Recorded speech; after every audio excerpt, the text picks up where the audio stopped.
So we go to this cathedral, and it is breathtaking. So it's the Notre Dame Cathedral in Montreal. For those, maybe some of you have even been in there.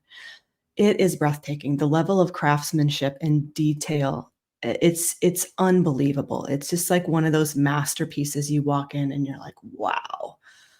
And we're walking through and we're reading all the signs and looking at all the sculptures and the paintings and the stained glass and just taking it all in and looking at the altar and all the different images that they have up there and the pulpit and just all of it, right? Going up and down the pews and the aisles and taking a moment to just be with it all. And we took a moment and we just sat down in one of the pews and we're just looking up and looking all around. And my husband, Yeshua, turns to me and he goes, oh, I just feel like I just feel like a heavenly frequency here. And I just felt this pit in my stomach. And I was just like, that's really, really interesting, because I feel, and what I literally told him was, I feel death. And he kind of looked at me with this puzzled look on. He's like, what do you mean? It's like, I don't know how to describe it. Something's off in the frequency and I can just feel it.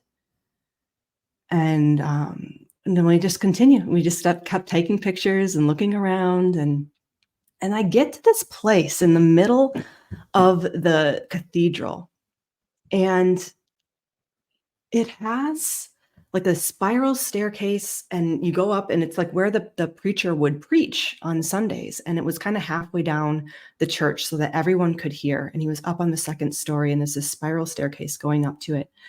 And we couldn't go up. There was a little rope there. So we were reading the little sign that they had describing this pulpit that the preacher would preach from. So I'm reading it. And it's like, yeah, the preacher would preach here every Sunday. He wouldn't need a microphone because of its placement and the way that the acoustics are in the church and all these things. And then it says, and the name of God is under his head. And I'm like, oh, really? Well, that's curious.